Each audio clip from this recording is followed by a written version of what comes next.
आत्मवंदन अनघाताई, आत्मवंदन ऋताताई. आज आपल्या समूहाला मार्गदर्शन करणाऱ्या सौ रेश्माताई मुरलीधर कर्वेताई मनापासून आपलं स्वागत करते. धन्यवाद ताई, धन्यवाद. नमस्कार. नमस्कार. ताई रेश्माताई BRC येथे नोकरी करीत होत्या, पण मुलांच्या संगोपनासाठी त्यांनी 1995 साली ताईंनी स्वेच्छानिवृत्ती घेतली आणि गृहिणी पद सांभाळून कृष्णकुटीर मंदिराचे व्यवस्थापन पाहत आहेत. ताईंना संगीताची, गाण्याची आवड असल्याने त्या कराओकेमध्ये संगीत वाद्यवृंदामध्ये गायन करतात. अनेक गायन स्पर्धांमध्ये ताईंनी भाग घेतलेला आहे.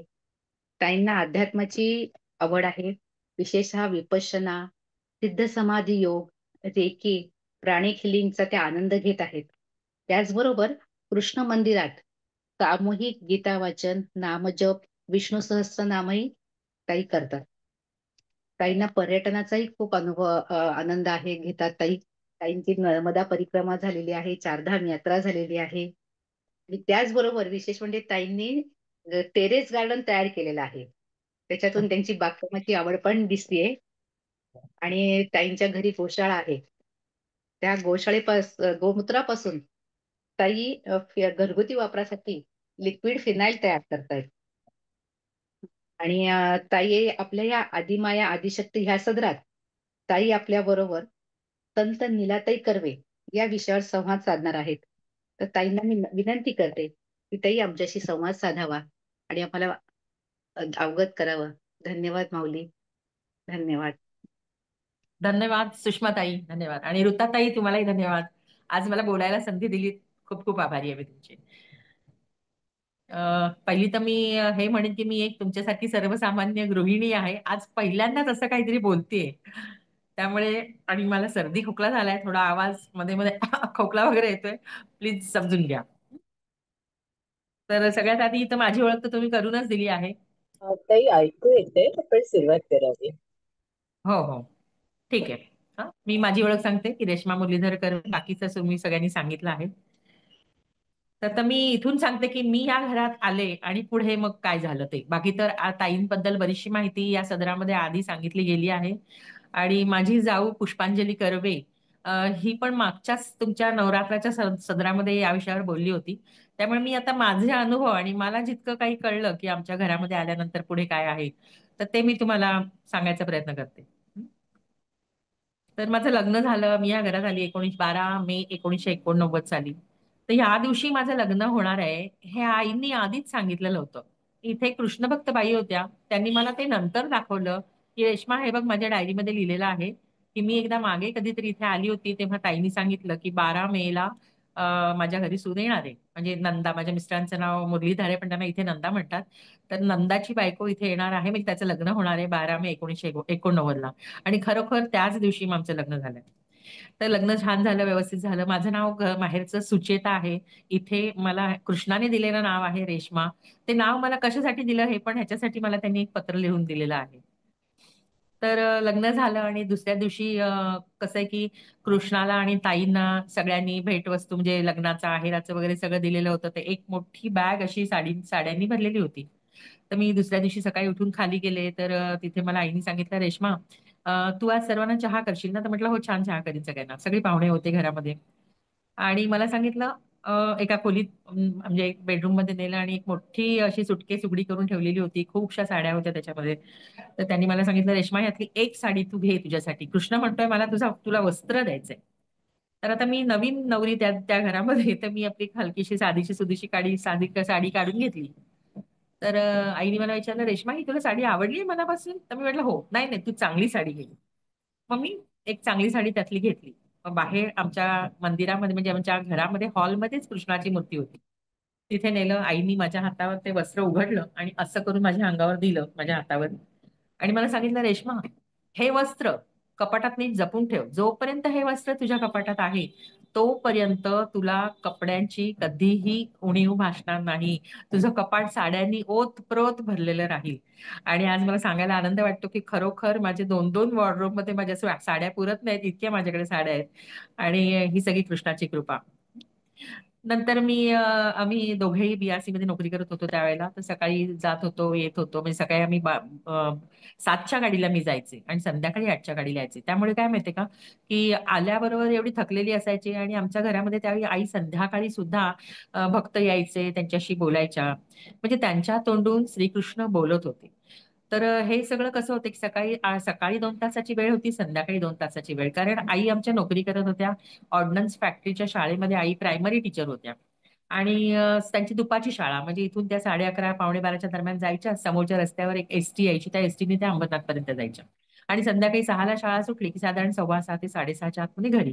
तर पुन्हा लोक येऊन बसलेले असायचे. तर मी घरी आल्यानंतर सगळी किचनमध्ये चहाची भांडी, हे ते सगळं, म्हणजे मी एक तर दमून यायची. मी घाटकोपरून ट्रेनमध्ये बसायची, इथे यायची आणि मग घरी आल्यावर हा सगळा असा पसारा असायचा. तर थोडं माझी चिडचिड व्हायची थोडी.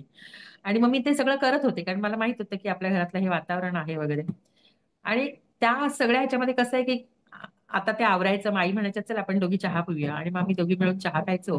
आणि मग चला स्वयंपाकाची सुरुवात. आता रात्री जेवायला काय, मग जेवण करायचं, मग सकाळी डब्याला काय, पुन्हा सगळं कणिक मळून ठेवा, भाज्या बघून ठेवा. म्हणजे याच्यातच थोडासा तो वेळ जायचा. रात्री 2-3 तास जेमतेम 11 वाजेपर्यंत. पुन्हा मी झोपणार, पुन्हा मी सकाळी पहाटे उठणार, पुन्हा मी जाणार. याच्यामध्ये काय होतं, की मला एक तर हे सगळं नवीन होतं आणि मला काही विचारायला जमलं नाही, की आई हे काय, कसं कृष्ण बोलतोय म्हणजे काय, किंवा तुम्ही ध्यान करता म्हणजे काय. ह्या अनेकशा गोष्टी ना तेव्हाही नाही विचारल्या गेल्या आणि त्याच्यानंतर सुद्धा म्हणजे मी आमचं दुर्दैव समजेन, की आम्हाला ना हे कधी सुचलंच नाही, की आम्ही त्यांना विचारू, की आई काय म्हणजे तुम्ही ध्यान करता म्हणजे काय, किंवा काय वगैरे. अशा ज्या थोड्या आता जे प्रश्न पडतात ना, ते कदाचित त्याची उत्तरं त्यांनी दिली असती कदाचित. तर आता माझी मुलं मला ओळखतं, म्हणजे काही काही प्रश्न विचारतात. मम्मी सोमवारी हे नाही करायचं म्हणजे काय, मम्मी हे करायचं काय, तर तुला कोणी सांगितलं. मी सांगते नाही, आईने सांगितलं. अच्छा, असं असं करून आहे ना, म्हणजे काही गोष्टी विचारायच्या राहून गेल्या. पण ठीक आहे, आता त्यांचा सहवास मला 14 वर्ष लाभलाय. तर काही काही गोष्टी मला ज्या त्यांच्याकडून कळल्या, किंवा त्यांनी आम्हाला छोट्या छोट्या गोष्टीमध्ये ना असं आनंदाने कसं जगायचं. मला म्हणायच्या, की रेश्मा बघ, आपलं जीवन आहे ना तांदळासारखं आहे. तर तांदळामध्ये आपण कसे काळे खडे बाजूला काढून ठेवतो, तसे जीवनात अनेक जे काही छोट्या मोठ्या संकट म्हणा, किंवा आपल्या नको असलेल्या गोष्टी घडत असतात, त्याच्याकडे दुर्लक्ष करायचं आणि फक्त आनंद वेचायचा त्यातला. मागचा विचार करायचा नाही, पुढचा विचार करायचा नाही. आजच्या जीवनातला आज मध्ये काय जो आनंद आहे ना, तो निवडायला शिक. म्हणजे 10 मधल्या एक 6 गोष्टी नाही मिळाल्या ना, 5-6 गोष्टी, 10 मधल्या 5-6 गोष्टी मिळाल्या तर त्याच्यात आनंद मान. एखाद दुसरी गोष्ट नाही झाली तर काय आभाळ डोक्यावर कोसळतं का, असं म्हणायचं, की तू अशी नाराज होऊ नको. म्हणजे मी त्यावेळेला माझी सवय होती, की काय आहोत बरोबर काहीतरी वाजलं किंवा माझ्या मनासारखं नाही झालं, की त्यांच्याशी 2-3 दिवस मी बोलायचीच नाही. तर हे आईच्या लक्षात यायचं, की रेश्मा असं नको करू. बघ आजचा दिवस आहे ना, तर आजचा दिवस एन्जॉय कर. ते बाकी गोष्टी जाऊन देत सगळ्या. आज नंदा म्हणाला तुला आता चल फिरायला जाऊ, ताबडतोब लगेच तयारी कर फिरायचा. जे काय असेल ते, कुठे जाऊया, हे करूया, हे करूया. तर त्याच्या आनंदाच्या गोष्टी आहे ना, तर आनंद वेचायला शिक. एकच गोष्ट मनात धरून ठेवू नको, असं. म्हणजे हे झालं त्याचं. नंतर हळूहळू मला पहिल्यांदा अं, दिवस गेले होते. तर त्याच वेळेला आईंचं ना पहिल्यांदा, म्हणजे 1990ची गोष्ट आहे. आईना अमेरिकेला जायचं होतं कृष्णाच्याच कार्यासाठी. तर माझी नणंद त्यावेळी घरी होती, वैभवी. तर ती म्हणाली, आई तू तर अमेरिकेला चालली आहेस, तर वहिनीचं आता बाळपण झालं, तर आत्या म्हणून मी नाव ठेवणार आहे. तर तू मला सांगून जा नावं काय ठेवायची आहेत तर. तर आई म्हणाल्या, हो का, ध्यान करते, कृष्णाला विचारते आणि मग सांगते. आणि मग आईने ध्यान केलं आणि तिला अगदी रात्री झोपेतनं उठवलं. वैभवी उठ, तू मला विचारलंस ना की बाळाचं नाव काय ठेवायचं. तर 5 नावं त्यांनी मुलांची सांगितली. त्यातलं पहिलं नाव होतं मकरंद, मनोज, सुहास. आणखीन 1-2 नावं सांगितली होती. पण ही 5ही नावं मुलांची होती. त्यामुळे माझ्या नंदेची खात्री पटली की वहिनीला मुलगाच होणार आहे आणि त्याचं पहिलं नाव मकरंदच ठेवायचं आपण. आणि आई त्यावेळेला पहिल्यांदा अमेरिकेला गेल्या आणि वैभवीने माझ्या बाळाचं नाव ठेवलं मकरंद, म्हणजे कृष्णाचंच नाव आहे मकरंद. त्याच्यानंतर मी लगेच दुसऱ्या मुलीचे सांगते. दुसऱ्या म्हणजे त्याच्यानंतर मुलगा माझा 90ला झाला मे मध्ये, आणि मुलगी 1995 मध्ये जानेवारी महिन्यात झाली. तर त्याच्या आधी 2 महिने, जेव्हा 2 महिने नाही, सॉरी, 8 एक महिने मागे, जेव्हा मला हे माहितही नव्हतं की मला दिवस गेलेत. आणि एक दिवशी मी घरी होती, असा शनिवार रविवार होता, सुट्टी होती, तर मी किचनमध्ये काम करत होती सकाळी. आणि त्याच दिवशी आमच्याकडे कृष्ण भक्त आले होते, दिनेश तोनसे म्हणून.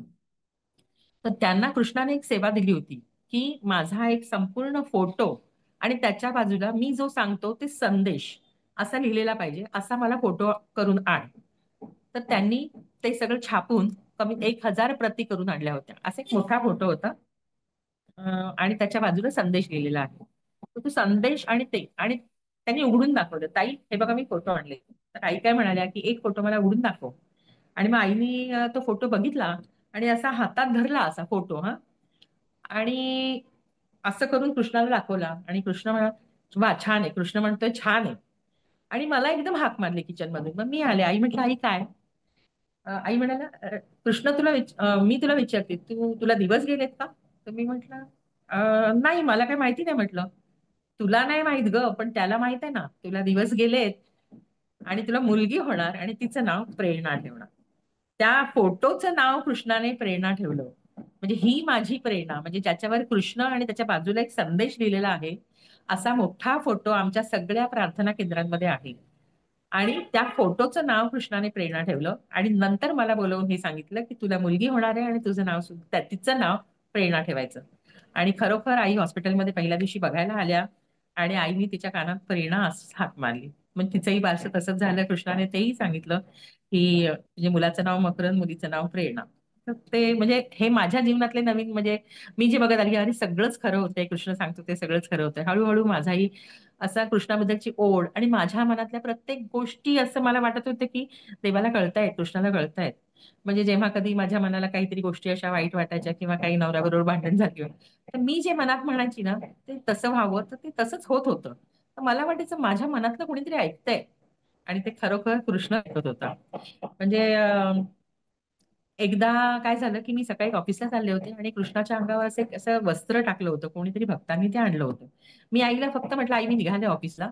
आणि एकदम मी असे कृष्णाला नमस्कार करत होते, तेव्हा कृष्णाच्या अंगावर ते वस्त्र इतकं सुंदर होतं की मला फक्त मनात वाटलं, मनात, की अरे वा काय छान वस्त्र आहे असं. म्हणजे खरंच सुंदर होतं ते. सुंदर साडी होती एखादी. आणि मी आईला अच्छा करून निघून गेले. संध्याकाळी मी जेव्हा 8-8:30ला घरी आले, तेव्हा आईने मला पुन्हा एकदा हाक मारली, "अ, रेश्मा इकडे ये, कृष्णाला तुला काहीतरी द्यायचंय." तर मी जवळ गेले. कृष्ण म्हणतोय, "हे वस्त्र तुला आवडलंय ना? हे वस्त्र मी तुला देतो."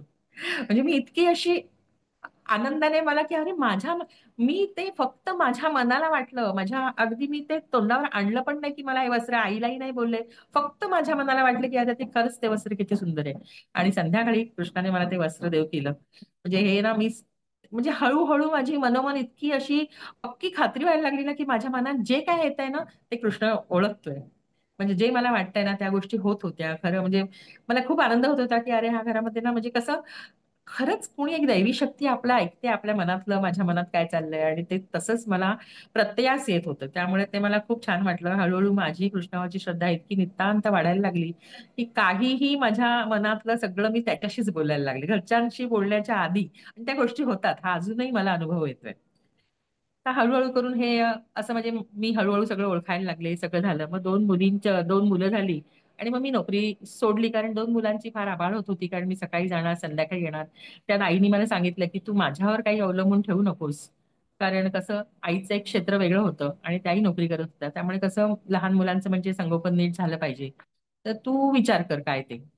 तर मग मी विचार केला की कसं आहे की त्यावेळेला आपल्याला पगार तरी काय होते, आणि आता बेबी सिटिंगचे त्यावेळेचे रेट पण खूप होते. 2 मुलांना मी सकाळी 6:30ला उचलून बेबी सिटिंग मध्ये नेऊन ठेवणार आणि संध्याकाळी 8-8:30ला घरी येणार. म्हणजे त्यांच्या जीवाचे हाल, माझे हाल, आणि प्लस जे काय कमवत होते ते सगळं त्या बेबी सिटिंगला जाण्यातच जाणार होतं, देण्यात.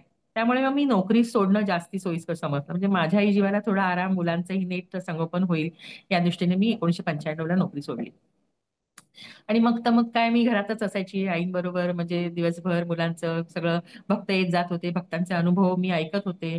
म्हणजे मला ते सगळं असं एकदम छान वाटत आले. आणि एवढे भक्त, त्यांचं जर एखादं काम झालं किंवा ज्या काही कृष्णाने सांगितलेल्या गोष्टी खऱ्या होत होत्या, ते येऊन आनंदाने सांगायचे, मिठाई घेऊन यायचे. आईनं असं म्हणजे आईला पण खूप आनंद व्हायचा, अरे वा छान ना, हो मी कृष्णाने सांगितलं तुम्ही सगळं केलं ना म्हणून सगळं छान आहे. एक आहे की कृष्णाने एखादी वस्तू म्हणजे एखादी गोष्ट करायला सांगितली आणि तुम्ही ती केली नाही, तर तुम्ही दुसऱ्यांदा आलात ना, कृष्ण तुमच्या प्रश्नाला उत्तर देत नव्हता की आधी मी तुम्हाला जे सांगितलंय ते तुम्ही नीट करा आणि मग पुढच्या वेळेला माझ्याकडे या. म्हणजे तुम्ही फक्त तुमची अडचण आली की येणार, विचारणार, तसं करणार पण नाही, मग पुन्हा येणार नाही, "हो, आमचं काम नाही झालं," असं चालणार नाही. जे काय कृष्ण तुम्हाला सांगतोय ते तुम्ही प्रेमाने करा, असं. तर नंतर आईनी मला छोट्या छोट्या गोष्टी ज्या सांगत होत्या मधून मधून कधी कधी, की रेश्मा हे बघ, माझ्या आईने जे मला सांगितलं ते मी तुला सांगते. तर त्यांनी मला 3 गोष्टी सांगितल्या. पहिलं म्हणजे, घरी मीठ नसेल तर अळणी खायचं, पण लोकांच्या दारात मीठ मागायला जायचं नाही. ही पहिली गोष्ट होती. दुसरी गोष्ट अशी होती, की घरात पेज खाल्ली आपण, तरी चेहऱ्यावर आहे ना, श्रीखंड पुरी खाल्ल्याचं समाधान असलं पाहिजे. आणि तिसरी गोष्ट ही होती, की आपल्या दारातल्या चपलांचा ढीग किती मोठा आहे, हे आपलं वैभव आहे, ही आपली श्रीमंती आहे. त्यामुळे माणसं जोड. तर ह्या 3 गोष्टी त्यांच्या आईने त्यांना सांगितल्या होत्या, तेच त्यांनी पण मला सांगितलं. आणि ही त्यांच्या आयुष्यभराची तत्व आहेत आणि खरोखर त्या तसंच जगल्या. म्हणजे म्हणजे मी जेव्हा यायचे तेव्हा आमच्या घरी, म्हणजे ती जी कृष्णाची बोलायची वेळ होती, ती सकाळी जर आई 8:30ला बोलणार असतील तर आमच्याकडे 7 वाजल्यापासून गर्दी असेल, अशी लाईन, अशी मेन रोड पासून बाहेर रस्त्यावर लाईन असायची. आणि खरंच म्हणजे अशी काही अडाणी किंवा अंधश्रद्धा वगैरे असा काही प्रकार नव्हता. सगळे सुशिक्षित माणसं, सगळी एकदम सुज्ञ माणसं. फक्त जेव्हा काय होतं, हळूहळू जेव्हा, आणि अशी कुठलीही पब्लिसिटी नव्हती, कुठलंही पुस्तक छापलं नव्हतं, कुठलीही ऍडव्हर्टाईज नव्हती, काही नाही. असंच म्हणजे तोंडी, म्हणजे आज मला चांगलं वाटलं, मी दुसऱ्याने सांगितलं, असं करून एकमेकांच्या तोंडी प्रचाराने जे काय त्यांचं नाव झालं होतं किंवा जे काही लोक ऐकून होते ताईंविषयी, त्यामुळे ती सगळी गर्दी होती ती आमच्याकडे. आणि मी बघत होते की खरंच म्हणजे एवढी, आणि मला लोक म्हणायची, रेश्मा तू किती भाग्यवान आहेस, तुझ्या तुला म्हणजे तुझी 7 जन्माची पुण्याई म्हणून तू या घरात आलीस. कारण ह्या घरात आलो ना आम्ही, की आमचा पाय निघत नाही, ताईंकडनं आम्हाला जावंसं वाटत नाही, आणि तू मात्र ह्या घरात राहायला लागेस कायमसाठी. तेव्हा मला थोडं थोडं कळत नव्हतं, म्हणजे असं सुरुवातीला मला एवढं हे होत नव्हतं, पण नंतर म्हणजे आता तर तेच वाटतं की खरोखर 7 जन्माची नाही, मागच्या सगळ्या जन्मांची पुण्याई म्हणून मी या घरात आली असेल कदाचित. तर मी तेच माझं कर्तव्य समजते, की या घरात मी आहे तर माझं कर्तव्य जे काय आहे, म्हणजे कृष्ण कुठ आता तरी काय आईंची शक्ती आमच्याकडे नाहीये, आम्ही फक्त त्यांनी जे सांगितलं ते फॉलो करतो, मंदिर दर्शनासाठी गोळं करतो, जितकं आम्हाला सांगितलं गेलं तेवढंच आम्ही करतो. तर अजून काही काही गोष्टी मी तुम्हाला सांगते, की माझ्या ह्याच्यात काय झालं ते, की एकदा आम्ही ना ऑफिसमध्ये रोज बुलेटनी जात होतो दोघेही, कारण आमचं ऑफिस चेंबूरला होतं, तर ते ट्रेननी जाताना मला सकाळी 7ची गाडी पकडायला लागायची. तर माझे मिस्टर बुलेटने जायचे, म्हणायचे "चल, आपण दोघे जाऊया." मग आम्ही 1 तास उशिरा निघालो तरी चालायचं, तेवढ्या वेळात मग मुलांचं थोडंसं काम व्हायचं.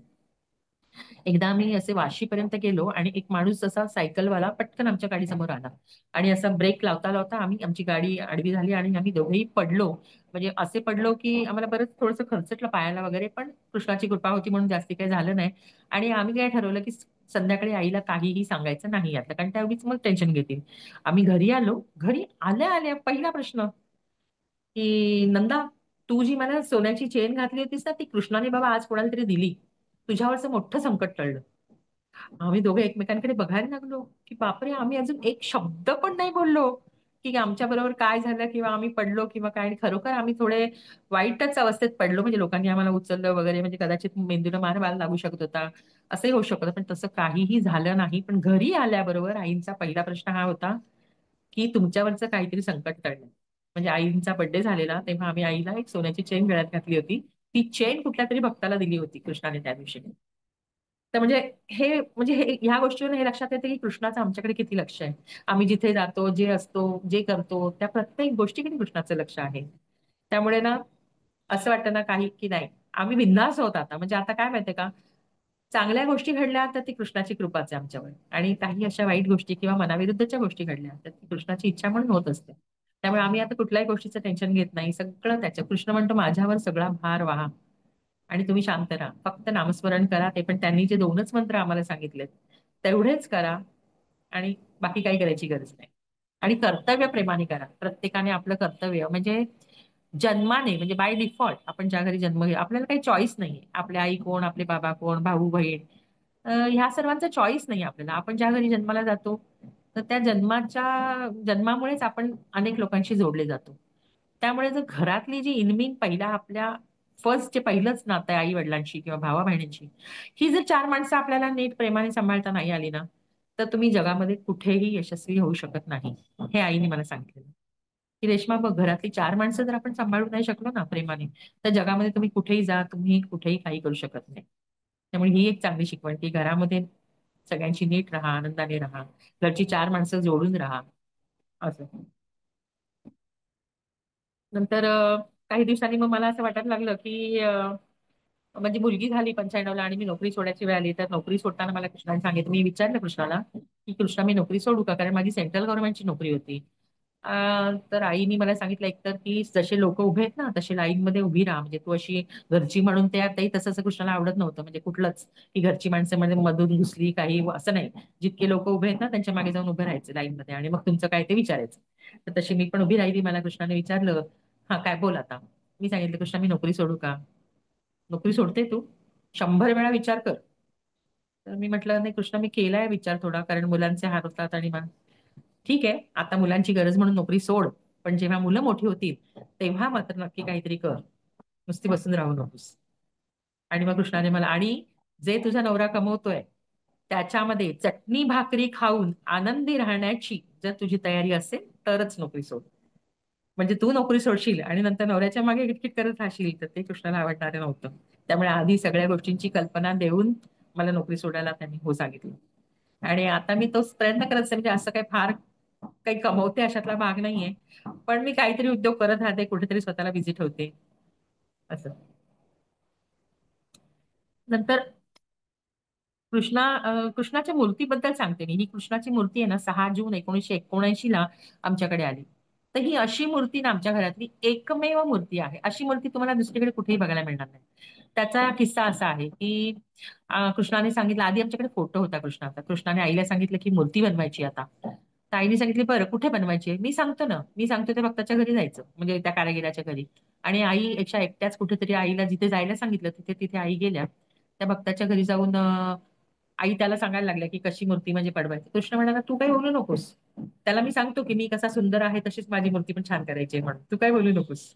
असं करून आईनं काय बोलून दिलं नाही. आणि त्या भक्ताने सगळं समजून उमजून माझा हा डावा पाय असा पाहिजे, असा असा, ते हे सगळं सांगितलं म्हणजे कसं पाहिजे माझं रूप.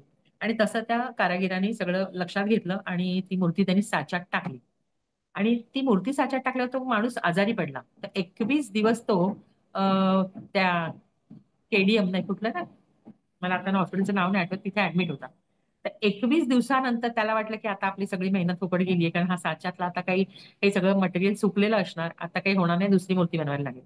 म्हणून त्याने जेव्हा तो साचा तोडून काढला, तोडून, म्हणजे त्या साच्यात पुन्हा कुठलीही दुसरी मूर्ती बनली नाही, पण तो तोडून काढला तर आतमध्ये मटेरियल व्यवस्थित होतं, जशी हवी तशी मूर्ती घडलेली होती. आणि त्याने नंतर सगळं ते व्यवस्थित करून रंगरंगोटी करून ती मूर्ती दिली. ती मूर्ती आणायची कशी, तर कृष्णाने सांगितलं की मी सगळ्या जनतेसाठी उभा आहे, तर मी कुठल्याही प्रायव्हेट म्हणजे कारनी वगैरे घरी जाणार नाही, मला ट्रेननी घरी जायचंय. आणि अक्षरशः लोकल ट्रेन मधून ती मूर्ती आमच्याकडे आलेली आहे 1979ला 6 जून. आणि तेव्हापासून मूर्ती घरामध्ये आहे. कृष्णाचं कर्तव्य काय सांगायचं, प्रत्येकाने आपलं कर्तव्य प्रेमाने केलं पाहिजे. म्हणजे तुम्ही दुसरं काही करू नका, तुमचं कर्तव्य जरी तुम्हाला कळलं ना तरी खूप झालं. म्हणजे आता विद्यार्थी आहेत तर त्यांनी त्यांचं कर्तव्य काय, अभ्यास करणं, तर अभ्यास करा. तुम्ही देवळात जाऊन बसाल, तुम्ही नामस्मरण कराल, तुम्ही आणखी कुठे भजनाला जाल, तर हे तुमचं काम नाही. तुम्ही छानसा अभ्यास करा. रात्री झोपताना फक्त एकदाच म्हणा कृष्णा गेरे, आणि तेवढी फक्त माझी आठवण म्हणून तुम्ही ते करा आणि झोपा. तसं बाकी इतर लोक ज्यांना जे जे ज्याचं ज्याचं कर्तव्य आहे ते त्यांनी ते व्यवस्थित पार पडावं आणि मग उरलेल्या वेळात माझी पूजा किंवा माझं नामस्मरण करा. आणि फक्त अडचणी असल्या की कृष्णा देवाकडे येऊ नका तुम्ही, म्हणजे अडचण आली आहे म्हणून देवाची आठवण होते असं नका करू. तर त्याच्यासाठी नित्य आराधना झाली पाहिजे. तुम्ही रोज काहीतरी केलं पाहिजे. नुसती अडचण आली की जायचं, अडचण संपली की मग नंतर आम्हाला तुमच्याकडे यायला वेळच नाही असं पण होतं, असं म्हणणारे पण भक्त होते. तर त्यांना आई सांगायची, म्हणजे आई कृष्णाने सांगितलं की आता आपल्याला ना नित्य आराधना करण्यासाठी काहीतरी करायचंय. आणि मग कृष्णाने केंद्रांची स्थापना केली, प्रार्थना केंद्र. तर काय प्रार्थना केंद्र, तर प्रार्थना केंद्र म्हणजे प्रत्येक ठिकठिकाणी, हा म्हणजे प्रत्येकाच्या घरी असं नाही, काही ठिकाणी ठिकठिकाणी म्हणजे वेगवेगळ्या भागांमध्ये अशा एखाद्या घरी ही प्रार्थना होणार की तिथे आणखीन पण काही लोक आले पाहिजेत त्यांच्या आजूबाजूचे किंवा काय असं. आणि सगळ्यांनी मिळून ज्यांचं घर आहे त्यांच्या सोयीने दिवस म्हणजे कुठलाही वार कुठलीही वेळ तुम्ही तुमच्या सोयीने ठरवा आणि त्या अर्धा तासाच्या वेळेमध्ये तुम्ही फक्त तो वेळ मला द्या. त्याच्यातले 15 मिनिटं ओम नमो भगवते वासुदेवाय हा जप करायचा आहे. त्याच्या पुढची 5 मिनिटं ओम महान शक्ती देवताय नमः हा जप करायचा आहे. आणि नंतर 5 मिनिटं कुणाला काही चांगले अनुभव आले असतील किंवा काही चांगलं वाचन ते करा. आणि शेवटचे 5 मिनिटं छानसा गजर करा, की तुम्हालाही तो गजर ऐकून छान वाटला पाहिजे, देवालाही छान वाटलं पाहिजे. आणि मग नंतर अगदी स्वतःच्या हाताने खडी साखर तुम्ही जरी त्या घरच्यांनी ठेवली तरी ती खडी साखर आपल्या हाताने आपण उचलून ते पॉझिटिव्ह व्हायब्रेशन्स घेऊन आपण घरी जायचं. मग तिथे गप्पा मारत बसलो, चहा केला, नाश्ता केला, कोणी हे असं वेगळ्या विषयांवर गप्पा मारल्या, हे त्या दिवशी करायचं नाही.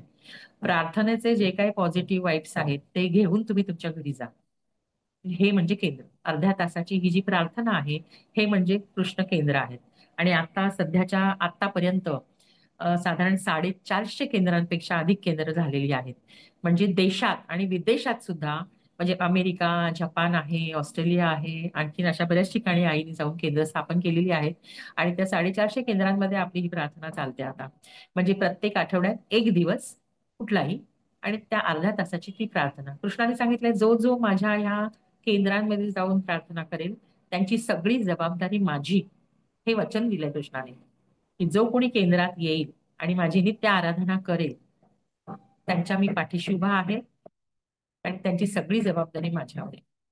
त्यामुळे अनेक लोक, म्हणजे आता तर नवीन लोक वगैरे, आता ही जे आईंसाठी आता कृष्ण लीलावली पुस्तक पण शेवटी शेवटी छापलं गेलं. आईंना कधीच प्रसिद्धीचा हव्यास नव्हता, की माझा फोटो टाका, कृष्णाचा फोटो टाका, कुणी माझी माहिती द्या.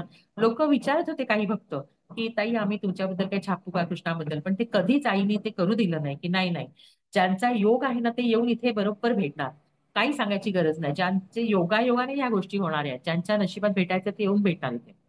आणि अगदी शेवटी म्हणजे बहुतेक त्यांना ते असं वाटत होतं, की आता आपलं म्हणजे जायचे दिवस आलेत आणि हे पुढच्या पिढीला माहिती असावं, म्हणून त्यांनी पुस्तक छापायला परमिशन दिलं. पण पुस्तक कसं, ते स्वतःच्या म्हणजे त्यांच्या माहितीसाठी नाही, लोकांचे अनुभव. इथे येणारे आज वर्षानुवर्ष अनेक भक्त येत आहेत, तर त्या सगळ्या भक्तांचे अनुभव त्यांनाच सांगितलं, भक्तांनाच सांगितलं, की सगळ्यांनी कमीत कमी 5 अनुभव लिहून आणा तुमच्या शब्दामध्ये.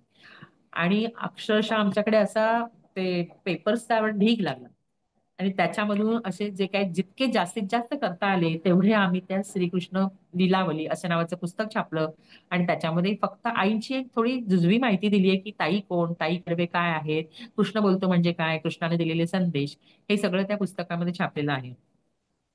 आणि हे एकच पुस्तक आमच्याकडे विक्रीसाठी आहे. बाकी आमच्याकडे काहीही आम्ही विकत नाही, किंवा हाही फक्त प्रिंटिंगचा जो प्रेसचा खर्च येतो त्याची किंमत म्हणून घेतो, नाही तर अदरवाईज या पुस्तक छापण्याचा दुसरा कुठलाही उद्देश नाही. आता हे पुस्तक ताई नाहीये तरी सुद्धा हे पुस्तक घेऊन जातात लोक, आणि ते वाचून येणारे भक्त सुद्धा अनेक आहेत आता. म्हणजे आता बघा, आमच्याकडे 7 दिवसांचे उत्सव होतात, 7 दिवस. त्या 7ही दिवस आम्ही कोणालाही या म्हणत नाही. म्हणजे कृष्णाचा हा नियम होता, कोणाला या म्हणायचं नाही. आम्ही कोणाला या म्हणत नाही, आणि कुठे काही असं आमच्याकडे हे आहे तुम्ही या असं नाही. गोकुळाष्टमी धरून चला, तर गोकुळाष्टमीला आम्ही कोणाला बोलवत नाही. ज्यांना माहित आहे कृष्ण मंदिर आहे आणि जे मंदिर अनेक वर्ष येतात ते सगळे येतातच. नंतर 10 फेब्रुवारी हा दिवस आहे जो आईंचा महानिर्वाण दिवस आहे. 29 मे हा आईंचा जन्मदिवस आहे. पण त्यांनी कधी जन्मदिवस म्हणून साजरा नाही केला. आता त्याचं नाव ध्यान मंदिराचा दिवस असं द्यायला सांगितलंय. नंतर महाशिवरात्र होते, कारण आपल्याकडे शिवलिंग स्थापन झालंय म्हणून. आणि गुरुपौर्णिमा होते, ताई सगळ्यांच्या गुरु आहेत म्हणून गुरुपौर्णिमा होते. आणि विश्वजननी ह्या देवीची स्थापना आपल्याकडे झालेली आहे म्हणून तिचा एक दिवस असतो 7 नोव्हेंबर. तर त्या 7 नोव्हेंबरला, आणि 2 दिवस गोकुळाष्टमीचे, असे 7 उत्सव आपल्याकडे होतात. आणि या 7ही उत्सवांना आपण कुठेही काहीही एका शब्दाने बोलत नाही, आणि तरी सुद्धा 400-500 माणसं त्या दिवशी इथे हजर असतात, किमान मी म्हणते. किमान गोकुळाष्टमीला तर 2 दिवस अशी 1000-1200 माणसं येऊन जातात इथलं इथे. पण मग सांगायचं तात्पर्य एवढं, की कोणाला बोलवायला लागत नाही, सगळेजण लक्षात ठेवून येत असतात. आणि ह्या सामुदायिक म्हणजे हे जे केंद्र करण्याचा उद्देश हा असा आहे, की कृष्ण म्हणायचा, की सामुदायिक प्रार्थनेचं बळ खूप मोठं आहे. तर फक्त आपण घरी एकट्या दुकट्या माणसांनी म्हणजे आता समजा घरातला एकच माणूस बसतोय, नामस्मरण करतोय, जप करतोय, याच्यापेक्षा एकत्रित येऊन सामुदायिकरित्या प्रार्थना झाली तर त्याचं बळ जास्ती आहे. आणि म्हणून ह्या प्रार्थना केंद्र हे सगळे असे स्थापन करायला कृष्णाने सांगितले होते. नंतर आई अनेक ठिकाणी, म्हणजे आई परदेशात जाऊन आल्यात, अमेरिकेलाच आई 3 वेळा जाऊन आल्या आहेत. बाकी ठिकाणी सगळे भक्त आईला स्वतःहून घेऊन जायचे त्यांच्या खर्चाने, आणि त्यांच्या खर्चानेच आणून सोडायचे. त्यामुळे आम्हाला कधी आईने सांगितलं नाही, की तुम्ही आमच्या बरोबर चला किंवा तुम्ही मला घेऊन चला, असं कधीच नाही. त्यांचं कार्य त्या सगळं घर वगैरे सांभाळून त्यांचं ते कार्य व्यवस्थित करत होत्या. भक्त त्यांना घेऊन जायचे, घेऊन यायचे. त्यामुळे ते सगळं त्यांनी पार पाडलं अगदी शेवटपर्यंत. केंद्राचं स्वरूप तर मी तुम्हाला सांगितलं काय असतं ते. नंतर आईनं हे जे कृष्णाचं जे म्हणजे आता आपण म्हणतो संतपद आपण देऊ केलं ताईंना, तर ते काय असं उगीच नाही मिळालं. आईंना म्हणजे आई तर आधी खरी आई खऱ्या अगदी नास्तिक होत्या. आणि त्याच्यानंतर जे काय झालं त्यांच्या आयुष्यामध्ये लहानपणी त्या जेव्हा 8-9 वर्षाच्या होत्या ते त्या सगळ्या पुस्तकात लिहिलेलं आहे. आणि त्याच्यानंतर त्यांच्याशी एक शक्ती बोलायला लागली, त्यांना ते ऐकायला येत होतं आणि मग त्यांना कृष्णाचं रूप दिसायला लागलं आणि हळूहळू ही सगळी सुरुवात झाली. आता याची सगळी अं, सविस्तर माहिती तुम्ही त्या पुस्तकात वाचू शकता. तेच सगळं लिहिलेलं आहे. तर हे सगळं ना म्हणजे आईनं ह्या ह्या पदासाठी ना कृष्णाने इतक्या कसोट्या घेतल्यात आईच्या. त्या प्रत्येक कसोटीतून आई पार पडल्यात. म्हणजे अक्षरशः आता मी तुम्हाला काही प्रसंग इथे सांगू इच्छिते, मी लिहून ठेवले तिथे. की आईचं लग्न, तर आईचं लग्न आपल्यासारखं थाटामाटात नाही हो झालं. आईंना असं सांगितलं गेलं की तुझा होणारा नवरा किंवा तुझे यजमान दादर स्टेशनवर कुठल्या तरी घड्याळाच्या का इंडिकेटरच्या खाली एक गुलाब हातात घेऊन उभे आहेत, त्या माणसाला जाऊन भेट, तोच तुझा होणारा नवरा आहे. आता सांगा त्या वेळची गोष्ट ही 1900 आता जवळजवळ त्यांच्या लग्नाला म्हणजे माझ्या मताने 60च्या वगैरे आसपास 60 62 62 63चं लग्न असणार. तर हे त्यावेळची गोष्ट आहे की आई गोव्यातनं इथे आल्या, दादर स्टेशनला उतरल्या, जे सांगितलेलं त्यांना तेच त्या ठिकाणी खरोखर एक माणूस पूल घेऊन उभा होता. त्या आईने त्यांना नाव विचारलं तेव्हा त्यांना नाव कळलं की ते कर्वे आहेत म्हणून, आणि विनायकराव कर्वे, आणि ते त्या आईना घेऊन गेले तिथे. आणि ते पेईंग गेस्ट म्हणून राहत होते त्यावेळेला दादरच्या तिथे कुठल्या तरी. त्या पेईंग गेस्टचे जे मालक होते त्यांच्या मिसेस, त्यांनी आईना साडी देऊ केली आणि अंतरपाठ धरून वगैरे असं घरच्या घरी त्यांचं लग्न लागलं. म्हणजे आपली लग्न आपण कसली थाटामाटात करतो, काय सगळा लवाजमा असतो, आपला सगळा थाटमाट असतो, पण त्यांचं लग्न हे अशा पद्धतीत झालं. नंतर ते इथे ऑर्डनन्स फॅक्टरीमध्ये नोकरीला होत्या म्हणून तिथून तिथे राहायला आल्या. तर जेव्हा त्यांचं पहिलं बाळपणाची वेळ आली तेव्हा कृष्णाने सांगितलं की मी तुझ्या पोटी जन्म घेणार आहे ताई, पण खूप कठीण प्रसंगांना तोंड द्यावं लागेल आणि जर तुम्ही काही थोडंसं पण हे केलं म्हणजे काय म्हणतो आपण, अरे बापरे नको असं केलं, तर मग मी मात्र निघून जाईल. आणि त्यावेळेला म्हणजे सासरे होते माझे म्हणजे ताईंचे मिस्टर, ते म्हणाले अरे आपण किती भाग्यवान आहोत आणि मी किती भाग्यवान आहे की तुझ्यासाठी बायको मिळाली. आणि कृष्ण म्हणतो की मी तुमच्या पोटी जन्माला येतो, तर आपण कसल्याही अडचणीनं घाबरायचं नाही, आपण हो म्हणायचं. आणि मग ताईंना सांगितलं ध्यानात पुन्हा जर तुला असं विचारलं गेलं तर तू हो सांग. आणि हो सांगितलं. त्याच्यानंतर ताईंना दिवस गेले. त्यांना जेव्हा ऍडमिट केलं होतं तेव्हा त्यांची परिस्थिती गंभीर झाली थोडी बाळंतपणाच्या वेळेला. तर त्यावेळी जिथे ऍडमिट केलेलं त्याच्यापेक्षा त्यांना दुसरीकडे न्यावं लागलं. आणि मग तिथे थोड्या कठीण ह्याच्यामध्ये म्हणजे अगदी डॉक्टरांनी सांगितलं होतं की आता ह्या बाईंचं काही खरं नाहीये, थोडी अडचण आहे त्यांच्या बाळंतपणात, तर तुम्हाला कोणाला नातलगांना बोलवायचं तर बोलवून घ्या. तेव्हा आई डोळे उघडून म्हणाल्या नाही नाही कोणाला काही बोलवायचं नाही, माझा कृष्ण आणि माझी नवदुर्गा माझ्या बरोबर आहे, त्यामुळे काही होणार नाही मला. आणि खरोखर तसंच झालं. बाळपण म्हणजे कठीण होतं की बाळाला एका ठिकाणी ठेवण्यात आलं, आईना एका ठिकाणी देण्यात आलं. नंतर घरी आल्यावर सुद्धा मायेने बाळणपण करणारं कोण नव्हतं हो. म्हणजे साधी पेज खाऊन दिवस काढलेत. म्हणजे बाळाचे कपडे पण स्वतःच धुवायचे. आणि आता आपण जे बघतो बाळंतणीचं काय कौतुक असतं, कसले लाडू, मेथीचे लाडू, डिंकाचे लाडू, पण त्यांना एक चमचा साजूक तूप सुद्धा मिळालं नाही बाळपणामध्ये. हे म्हणजे हे खूप वाईट स्थितीत त्यांनी हे दिवस काढले. असं म्हणतात ना की संत पदाला जायला असं इझिली कोणाला संतपद मिळत नाही. तर अशा अनेक कठीण प्रसंगातून आई गेलेल्या आहेत. नंतर नंतर तर कृष्णाने त्यांची परीक्षाच घ्यायची ठरवलेली होती. अशा अनेक गोष्टी त्यांनी केलेल्या आहेत. तर आता मी त्यातलं तुम्हाला जे माझ्या लक्षात येते मी तुम्हाला सांगते. एकदा त्या घरी होत्या तर कृष्णाने सांगितलं की मला बाजरीची भाकरी कर माझ्यासाठी. तर बाजरीची भाकरी करण्यासाठी घरात बाजरीचं पीठ नव्हतं. तर त्यांनी पटकन जाऊन पीठ घेतलं, म्हणजे बाजरी घेतली, चक्कीतनं दळून आणली, घरी आणली भाजी. आता आता भाकरी करायला घेणार तर कृष्णाने सांगितलं आता मला मेथीची भाजी पाहिजे याच्याबरोबर. तर मेथीची भाजी घरी नव्हती, मग मेथीची भाजी जाऊन आणायला लावली. मुलाला सांगितलं भाजी घेऊन ये. भाजी आणली, ती भाजी निवडून त्याची भाजी केली, भाकरी केली. आता 2-3 मुलांना वाढायचं. तर कृष्णाला आता यांना वाढत नको बसू, आता चल माझ्या एका भक्ताला मला अर्जंट भेटायचंय, माझा भक्त माझी वाट बघतोय आणि डबा भर, त्याला हा डबा नेऊन द्यायचा आहे. डबा घेऊन आई अंबरनाथ स्टेशनला, म्हणजे ते आधी अंबरनाथला ऑर्डन्स फॅक्टरीच्या क्वार्टर्समध्ये राहत होते. तर तिथून आई म्हणाले अरे मुलांना ना ते जेवतील, तू चल डबा घेऊन, मला माझ्या भक्ताला भेटायला द्यायचंय. आणि मग त्या एका हातात डबा घेऊन चालत, आणि रिक्षाने नाही जायचं, चालत चल. मग चालत गेल्या त्या अंबरनाथ स्टेशनला ट्रेन उभी होती. तिथे बोलले की आता तू कृष्ण, आईने विचारलं कृष्णा अरे कुठे आहे तुझा भक्त? हे बघ तू गाडीत फिर सगळीकडे, मी दाखवतो तुला. आणि असं करून त्या उभ्या असलेल्या गाडीमध्ये सगळ्या डब्यांमध्ये फिरायला लावलं. म्हणजे एवढं फिरून सुद्धा कोणालाच देऊ दिला नाही डबा. मग आईने पुन्हा विचारलं की अरे कृष्णा कुठे आहे तुझा भक्त? कोणाला द्यायचा हा डबा? आणि मग कृष्ण हसून म्हणतो अगं ताई मी तुझी गंमत केली. गंमत केली, मग आता पुढे काय मग आता? तर म्हणे मग पुढे काय, हे बघ आता काय नाही, हा डबा हातातच ठेव. आणि तिथे स्टेशनवर एक पुंगी विकायला माणूस बसला होता, पुंगी विकायला. तर त्या माणसाकडून एक पुंगी घे आणि ती पुंगी या स्टेशनवर सुरुवातीपासून शेवटपर्यंत पुंगी वाजव.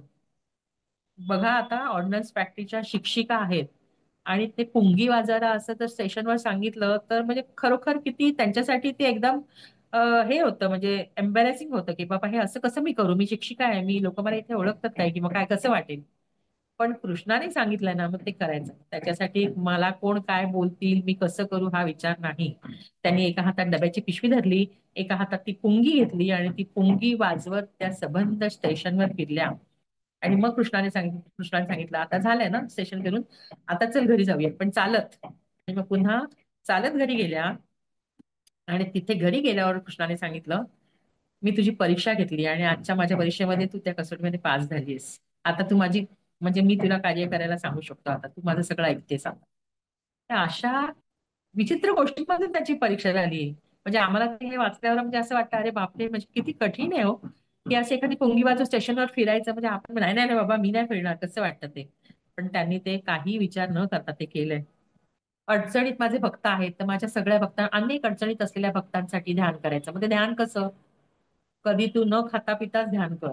कधी 3 दिवस पायात चप्पल घाल, म्हणजे झोपताना पण चप्पल सरकायला नाही पाहिजे पायातली.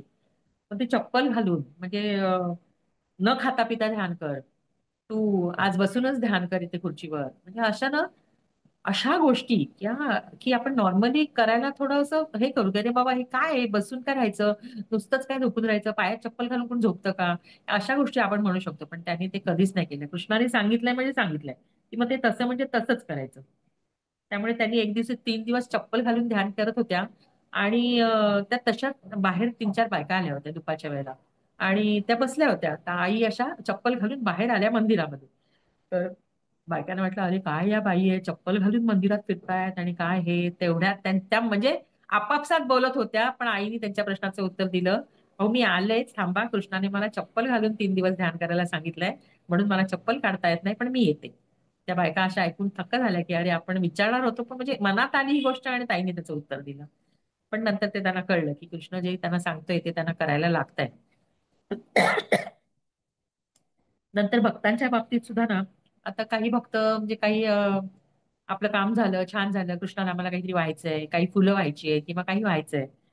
तर एका भक्ताने ना अशी छोटी छोटी म्हणजे तांदळाचा दाणा असतो ना तशी, अ, हे पारिजातक असतं ना, पारिजातक चाफा असं काहीतरी एक छोटस फुल असं, पण ते बहुतेक सोन्याचे असतील, एवढे एवढे अगदी छोटे. तांदळाचा एक दाणा तुम्ही हातात घेतला तर तेवढी ती सोने, तशी काहीतरी 7 फुलं त्यांनी कृष्णाच्या पायाशी वाहिली. आणि ताईनं सांगितलं होतं त्यांनी की ताई कृष्णाला ही फुलं वाहिली आहेत, पण त्या काय असतं ते जेव्हा खूप लोक असतात तेव्हा आई घाईत असायच्या, त्यांच्याही ते लक्षात गेलं असेल. दुसऱ्या दिवशी जेव्हा ते फुलांचं निर्माल्य उचलायला गेल्या सकाळी, तेव्हा त्यांनी ते सगळं काढून टाकलं आणि ते काय आमची एक मोठी बादली असते त्याच्यात ठेवलं. आणि ते पुढे तिथे कचराकुंडीच्या जवळच गेलं ते. आणि इथे नंतर जेव्हा आई ध्यानाला बसल्या, कृष्णाने आठवण केलं माझ्या भक्तांनी मला 7 फुलं वाहिली होती, त्याचं काय, कुठे आहेत ती फुलं? आई म्हणाले हो देते देते. आई शोधायला गेल्या कृष्णाच्या पायाशी, एकही फुल सापडलं नाही त्यातलं. कृष्णाने त्यांना ते शोधायला लावलं, शोध आधी माझी फुलं. मग आईने आम्हाला सांगितलं, आमच्या बाकीच्या त्या दोन दोन तीन कृष्ण भक्त बायका आमच्या घरी येतात, त्यांना सांगितलं असं असं झालंय आणि ते फुल आपल्याला शोधायचं. सगळं शोधलं, त्या कचरा कुंडीपर्यंत जाऊन आम्ही जिथे फुलं टाकली होती तिथे शोधलं. एखाद दुसरं फुल मिळालं, पण पण बाकी नाही मिळाली हो, कारण ती एवढीशी वस्तू ती काय कशी काय मिळणार ना. आणि फुलांचा कचरा तो सकाळी जरा थोडा चिकट होतो, म्हणजे पाकळ्या वगैरे त्याला कुठे चिकटलं असेल, पिवळ्या फुलांमध्ये गेलं असेल, ते काही दिसणार नाही ना. कृष्णाने आईला शिक्षा केली, 3 दिवस तू जेवायचं नाही, अजिबात अन्नाचं कण पोटात गेला नाही पाहिजे. का तर माझ्या भक्तांची फुलं तू हरवलीस, हे मला अजिबात आवडलेलं नाहीये. म्हणजे आईनं 3 दिवस कृष्णाने काही खाऊ दिलं नाही. म्हणजे आम्हालाही असं वाटत होतं की काय कशी शिक्षा, म्हणजे आम्ही घरात जेवतोय आणि आई अशा उपाशी आहे, ते आम्हाला बघवत नव्हतं. मग आई आणि पाणी पिता का, चहा पिता का, सूप करून देऊ का? पण आईने ते अजिबात काय, पाणी पित होत्या पण बाकी आईने एक कण पण अन्नाचा घेतला नाही. का तर नाही नाही, माझ्याकडून चूक झालीये आणि त्याचं मला प्रायश्चित्त घेतलं पाहिजे, जे कृष्ण सांगते ते मला केलं पाहिजे. आणि असं करून म्हणजे ती पण कसोटी आईने तशी पार केली तशी. कधी तर न न खाता पिता ध्यान कर, कधी अमुकच कर, तसंच कर, हे असं खूप त्यांच्या परीक्षा घेतल्या गेल्या होत्या. नंतर हे सगळं होत होतं. 450 केंद्र वगैरे झाली. नंतर कृष्णाने सांगितलं की आता फक्त माझी उपासना किंवा मी म्हणजे ओंकार, तर ओंकाराचीच उपासना किंवा माझी उपासना नुसती नाही करायची, शक्तीची आराधना झाली पाहिजे. शक्ती, शिवशक्तीचं जे ओंकार रूप आहे त्याची आराधना झाली पाहिजे. आणि त्याच्यासाठी मी सांगतो ते तुला करायचंय. तर काय करायचंय? तर कृष्णाने ध्यानात सांगितलं की 9 ठिकाणी देवीच्या मूर्त्या प्रतिष्ठापित करायच्या आहेत तुला. कुठे कुठे? तर ते सगळं डायरीत लिहिलं. म्हणजे आई जेव्हा ध्यान करायच्या तेव्हा आई एक डायरी घेऊन लिहित बसायच्या आणि त्या डायरीमध्ये ते सगळं लिहिलेलं असायचं. म्हणजे आम्ही कधी त्यावेळी ती डायरी हातात घेऊन वाचत नव्हतो, कारण ती त्यांची त्या व्यवस्थित ठेवून द्यायच्या. आम्हाला वाटतं नाही कृष्णाने सांगितलं त्यामुळे आम्ही काय त्या डायरीला असं तसं हात लावत नव्हतो. तर त्या लिहून ठेवायच्या काहीतरी. तर त्याच्यात ते सगळी ठिकाणं लिहिली होती. त्यातलं पहिलं ठिकाण त्यांनी सांगितलं, कृष्णाने सांगितलं लॉस एंजेलिस मध्ये पहिली मूर्ती बसवायची. लॉस एंजेलिस म्हणजे अमेरिकेमध्ये जाऊन पहिली मूर्ती बसवायची आहे.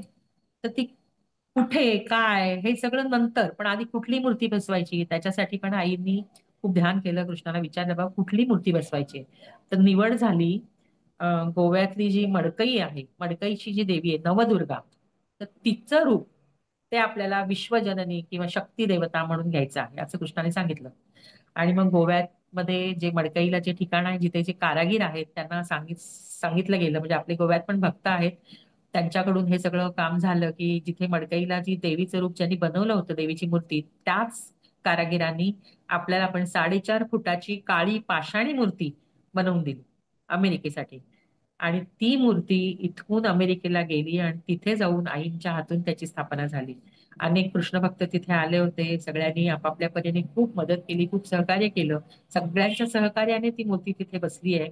उनियाल म्हणून एक आहेत साऊथ इंडियन, तर त्यांचं ते देऊळ होतं आणि ते सगळी अजूनही ते देवळाची देखभाल करतात व्यवस्थित. आणि तिथे ती मूर्ती आहे. म्हणजे आपल्या पुस्तकामध्ये त्याचा सगळ्यांचा ऍड्रेस आहे. आणि कोणी अमेरिकेत तुमच्यापैकी कोणी असेल, तुमची मुलं असतील तर तो ऍड्रेस घेऊन तिथे पाठवू शकता. तिथे ती मूर्ती आहे. त्यानंतरची दुसरी मूर्ती कृष्णाने सांगितलं दिल्लीला बसवायची. दिल्लीला दिल्लीला कॅन्टॉन्मेंट एरिया, म्हणजे हा मिलिटरीचा एरिया आहे, सैनिकी विभाग सगळा, आणि तिथे बसवायचंय.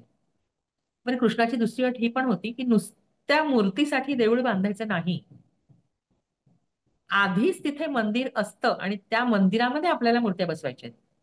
म्हणजे ही दुसरी अट होती कृष्णाची की बाबा हे असं करायचं. तर मग आता दिल्लीमध्ये आपले काही कृष्ण भक्त, माझे मिस्टर, माझे दीर, हे सगळेजण 4-5 लोक गेले आणि ह्या एरियामध्ये असं काही देऊळ आहे का पाहिलं आणि खरोखर तिथे ते देऊळ होतं. आणि मग तिथे जर विचारण्यात आलं की बाबा आम्हाला अशी कृष्णाची मूर्ती बसवायची आहे, सॉरी विश्वजननी देवीची मूर्ती बसवायची आहे, तर चालेल का? तर तिथे बाकी सगळ्या मूर्त्या होत्या, फक्त देवीची मूर्ती नव्हती. आणि त्यांनी लगेच होकार दिला की नाही, हो चालेल म्हणून. आणि आम्ही तिथे सगळेजण साधारण 5 तारखेला इथून निघालो, 6 तारखेला पोहोचलो. 7 तारीख एक सगळी ती पूर्वतयारी असते ती केली. 8 तारखेला, 8 फेब्रुवारीला तिथे देवीची प्रतिष्ठापना झाली. आणि एकदम सगळं छान झालं, व्यवस्थित झालं. खूप मंडळी आली होती आपल्या मुंबईतली, बाकीचे जे आपले कृष्ण भक्त तिथे 50-60 लोक तरी बाहेरून आली होती तिथे, आणि तिकडची लोकल लोक, त्यामुळे सगळं छान झालं तिकडे.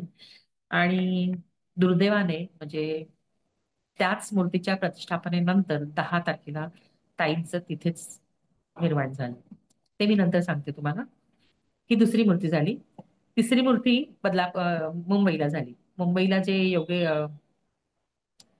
मठ आहे ना, स्वामी कोण बरं, ओह मला आता इतकं सांगता येत नाहीये. मठ आहे तो, मी नंतर सांगेन तुम्हाला. मी ऋतुताईंना सांगेन कुठला मठ आहे. त्या मठामध्ये ती मंत्री म्हणजे मंत्रालय वगैरे कोणाचं आहे ना, हे सगळे कारभारी लोक, त्यांचे ते गुरु आहेत, त्यांचं देऊळ आहे तिथे. माझ्या एकदम डोक्यातनं गेलं. हरकत नाही. त्या मंदिरामध्ये आपली मूर्ती बसली आहे आणि अजूनही ती तिथे आहे. तिकडचे लोक ते सगळं त्यांनी तिला मंचलम्मा असं काहीतरी नाव दिलंय त्यांच्यासाठी, त्यांच्या कारभारी लोकांसाठी, पण आपण विश्वजननी म्हणून बघतो. आणि ती तिथे या मे महिन्यात बसली आहे, 7 मेला. ती तिसरी मूर्ती. चौथी बसली हळदीपूरला. हळदीपूर म्हणजे कारवार साईडला. तिथे सुद्धा एक बाजूला देऊळ आहे कृष्णाचं आणि त्याच एरियामध्ये ती ती देवी बसली आहे. आणि तिकडचे लोक पण त्या देवीचं सगळं छान बघतात. पाचवी मूर्ती आमच्या घरी बसली. म्हणजे आई नसताना, आई गेल्यानंतरच्या गोष्टी आहेत त्या सगळ्या. पाचवी मूर्ती आमच्या घरीच, म्हणजे बदलापूरला कृष्णकुटीमध्ये आधी फक्त कृष्णाचीच मूर्ती होती. आता कृष्णाच्या बाजूला देवीची मूर्ती पण आहे. सहावी मूर्ती पुण्यात बसली. ह्या पुण्याचा एक किस्सा मला आठवतोय. पुण्यात ज्यांचं हे देऊळ आहे, वसुंधरा गाडगीळ म्हणून आहेत, त्यांचा स्वतःचा एक बंगला आहे असा. म्हणजे त्या खाली राहतात आणि वरचा भाग त्यांनी हॉल केला होता. आणि त्यांची ही इच्छा होती की कृष्ण मंदिर करायचं. श्रीकृष्ण मंदिर, ध्यान मंदिर असं त्यांनी नाव दिलंय. आणि ते ऑलरेडी त्यांनी केलेलं होतं. म्हणजे सगळी तयारी झालेली होती. कृष्णाची त्यांची काळी पाषाणी मूर्ती आहे. खूप सुंदर मूर्ती आहे. डोळे वगैरे एकदम खूप बोलके आहेत. आणि ते आपल्याकडे इथे काहीतरी आमंत्रण द्यायला वगैरे आले होते त्या श्रीकृष्ण ध्यान मंदिराचे. कारण आपले कृष्ण भक्त पुण्यात राहतात, त्यांच्या बरोबर त्या आल्या इथे. त्या आल्या आणि आईने पटकन त्यांना आत बोलवलं, म्हणजे कृष्णाने, की जरा मला तुमच्याशी बोलायचंय, तुम्ही आत या. आणि तिथे त्या बाई आतमध्ये गेल्या आमच्या घरामध्ये. कृष्णाने सांगितलं की विश्वजननी म्हणते की मला तुमच्या घरी यायचंय. त्या बाई एकदम नवीन होत्या आपल्याकडे इथे आलेल्या, त्यांना काहीच कळलं नाही कोण विश्वजननी. तर त्यांनी काही प्रश्न विचारले नाहीत, हो हो केलं आणि बाहेर आल्या. आणि जे आपले भक्त होते त्यांच्याबरोबर त्यांना सांगितलं त्यांनी की ताईंनी मला असं सांगितलं की विश्वजननीला आपल्याकडे यायचंय आमच्याकडे. तर त्यांना सगळं माहित होतं इथलं. तर त्या म्हणाल्या, अरे बापरे, तुम्ही खूपच नशीबवान आहात की तुमच्या मंदिरात विश्वजननीची मूर्तीची प्रतिष्ठापना होणार आहे आणि ते तुम्ही पहिल्यांदा इथे आलात आणि कृष्ण म्हणतोय तुम्हाला हे. त्यांना खूप आनंद झाला आणि नंतर त्यांनी सगळं छान ते सगळं केलं व्यवस्थित. आणि खूपच, आणि हे त्यांची ती प्रतिष्ठापना नंतर झाली हे आईनी त्यांना आधी सांगितलं होतं. आणि आई गेल्यानंतर ही प्रतिष्ठापना त्यांच्या मंदिरात झाली आहे. सातवी मूर्ती रत्नागिरीला जुनागड जे गाव आहे तिथे कृष्ण मंदिरच आहे, त्या मंदिरात झालेली आहे. तिकडे भावे म्हणून आहेत, त्यांचं ते मंदिर आहे आणि ते सगळं छान करतात त्या मंदिरात एकदम. आठवी मूर्ती रांचीला झाली, रांची, झारखंड. रांचीला तिथे आमचं आपल्याकडे येणार, आपल्या घरी येणारे किंवा आमच्या ओळखीचे झारखंडमधून कोणीच नाहीये. म्हणजे झारखंडमध्ये एकही माणूस आपल्या ओळखीचा नाही. तरी सुद्धा आपले काही 4-5 कृष्ण भक्त, माझे मिस्टर, माझे दीर वगैरे तिथे गेले, चौकशी केली सगळं वगैरे कुठलं आहे काय. तर तिथे असं कळलं की तिथे एक झंवर म्हणून जे आहेत, म्हणजे अगदी टाटा बिर्ला लेवलची माणसं आहेत ती सगळी. तर त्यांचं एक तिकडे जागा आहे, त्या जागेवर मंदिर आहे तिथे. आणि म्हणून हे लोक तिथे बघायला गेले तर तिथे सुद्धा देवी नव्हती तिथे. बाकी सगळे देव होते, देवी नव्हती. तर त्यांनी सुद्धा लगेच तयारी दाखवली की हो आम्हाला आवडेल इथे देवी आली तर. पण त्यांनी मात्र काय केलं, स्वतंत्ररित्या देवीचं एक छोटं मंदिर त्यांनीच बांधलं. म्हणजे त्यांची ती इच्छा होती की नाही आम्हाला असं ह्या गर्दीमध्ये नको, देवीला आपण आम्ही हे करतो. आणि मग कृष्णाने सांगितलं असं नाही, पण आम्ही जे ठरवलेलं बजेट आहे ह्या बजेटमध्येच व्हायला पाहिजे. तर मग ते म्हणाले नाही, तुम्हाला तुमचं जे बजेट आहे ते द्या आणि बाकीचा सगळा खर्च आम्ही करू आणि आम्ही मंदिर छान. आणि आता आम्ही गेलो होतो तिकडे, इतकं सुंदर. 27 नोव्हेंबरला ते मंदिर झालंय 2003ला. पण त्यांनी इतकं सुंदर ते ब्राऊन, म्हणजे जो मरून कलर असतो, ब्राऊन कलर किंवा मरून कलर, त्याच्या ग्रॅनाइट मध्ये सुंदर मंदिर केलं आहे. आणि त्यांची मिसेस पुण्याची आहे. तर तिने आपले श्रीकृष्ण लीलावली पुस्तक वाचलं आणि तिला सगळं कळलं की ताई काय, कृष्ण काय, काय सगळं हे. आणि तिने इतक्या आनंदाने तिला ते आवडलं की अरे बापरे, कृष्ण विश्वजननी आमच्याकडे येते. तर ह्या म्हणजे खूपच भारावून गेल्या त्या. एका दिवसात त्यांनी ते पुस्तक वाचून काढलं आणि लगेच त्यांनी होकार कळवला की आम्हाला चालणार आहे म्हणून. आणि आज झारखंडला सुद्धा तिथे आपली देवी आहे रांचीला. आणि आता शेवटची 9वी मूर्ती मात्र दोह्याला बसवायला सांगितली आहे. Doha, Qatar. म्हणजे हे आम्हाला कधी कळलं माहितीये का, आई गेल्यानंतर आम्ही आईच्या डायरीमध्ये पाहिलं तर ही सगळ्या ठिकाणांची नावं लिहिली होती. फक्त ठिकाणं म्हणजे हे ते रत्नागिरी, कोणाकडे कुठे असं नव्हतं लिहिलेलं. त्यामुळे आम्ही आता दोह्याची वाट, दोह्यामध्ये आपले बरेचसे भक्त होते काही काळापूर्वी, पण ते नोकरीनिमित्त गेलेले होते, आता इथे आलेले आहेत. तर आता आपल्याला असं पाहिजे की एकदा देवी तिथे बसवली की तिची सगळी आराधना, पूजा अर्चा झाली पाहिजे. त्यामुळे आता दोह्याचे लोक जे आहेत ते मूर्ती पूजेच्या अगेन्स्ट आहेत. त्यामुळे आता असं मला वाटतं, आम्हाला असं कळलंय की इस्कॉनचे जे आहेत सगळे कमिटी मेंबर्स, ते कृष्णाला बसवायचा प्रयत्न चालू आहे त्यांचा. आणि आम्हाला खात्री आहे की एकदा का कृष्ण तिथे बसला की देवी नक्की बसेल. त्यामुळे आता फक्त 9वी मूर्ती बसायची बाकी आहे दोह्याला. बाकी 8 मूर्त्या विश्वजननीच्या बसलेल्या आहेत. म्हणजे नवदुर्गांपैकी 8 दुर्गा बसलेल्या आहेत. आता फक्त 9वी मूर्ती बसायची बाकी आहे. आणि ते कृष्णाने सांगितलंय की विश्वजननीची आराधना झाली पाहिजे, ही ह्या काळाची गरज आहे. शक्तीची आराधना झाली पाहिजे, ही त्या काळाची गरज, ही आजच्या काळाची गरज आहे. कृष्णाने असं नाही सांगितलं की तुम्ही कुठला दुसराच मंत्र करू, दुसरा कुठलाही मंत्र करू नका.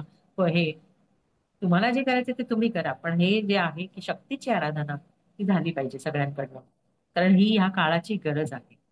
कृष्णाने आम्हाला दोनच मंत्र दिलेत, ओम नमो भगवते वासुदेवाय आणि ओम महान शक्ती देवताय नमः. कृष्णाने आम्हाला कुठलंच काहीच आणखीन करायला नाही सांगितलंय. असं सांगितलं की बसता उठता, झोपताना उठताना, खाता पिता, तुम्ही जे काय करताना तुम्ही फक्त 2 जपांचा नामस्मरण करत राहा आणि ते मोजूही नका. ते बरेचसे लोक असे हातात ते माळा धरून 108 वेळा वगैरे करतात. तसं कृष्णाने आम्हाला कधीच नाही सांगितलं की हातात माळा घेऊन जप करा किंवा मोजा, असं नाही सांगितलं. तुम्ही करा, मोजायचं काम मी करतो.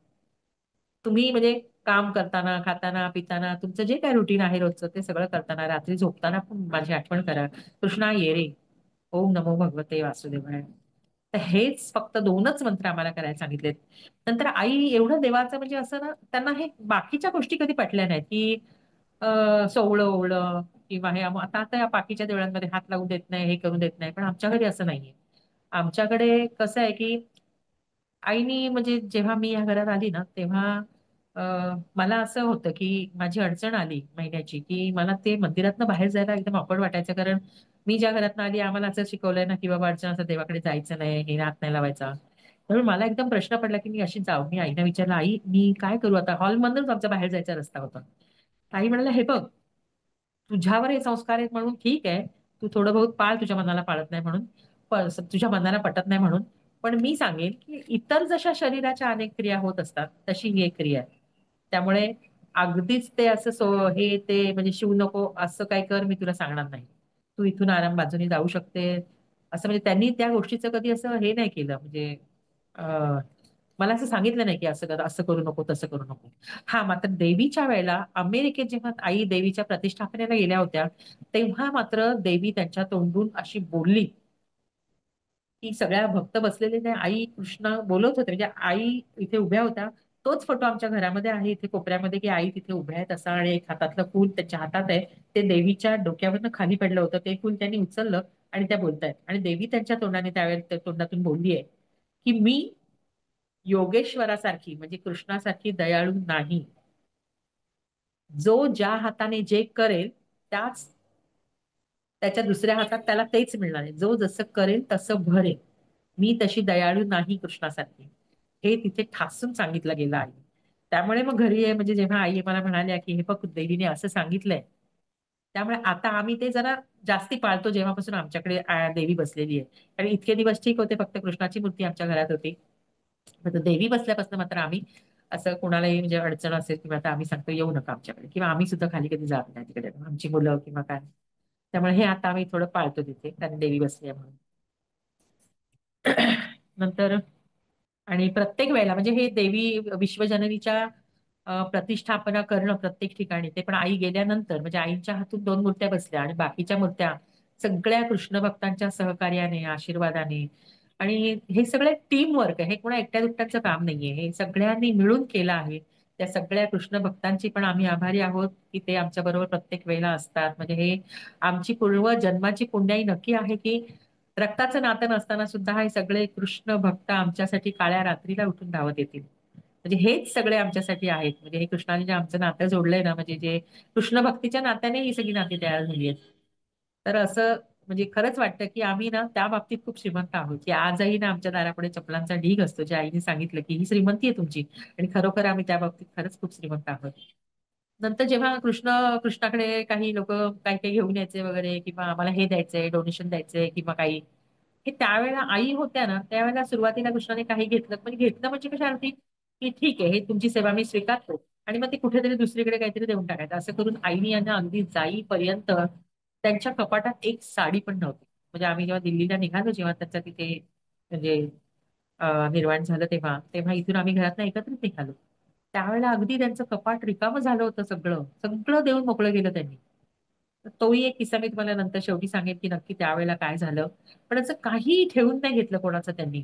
म्हणजे असं आता आणि मग काही लोकांचं काही स्वीकारत पण नव्हता प्रश्न, की नाही नाही मला स्वीकारायचं नाहीये. मग त्याची कारणं असायची काय, की कोण लोक कशी वागतात, तुमचं काय, तुम्ही तुमच्या मनात तुम्ही कुठल्या भावनेने आलात हे सगळं कृष्णाकडे पोहोचत होतं. त्यामुळे कुणी काही आणलं तरी आणि कृष्ण असं म्हणायचा, अरे तू मला काय देणार?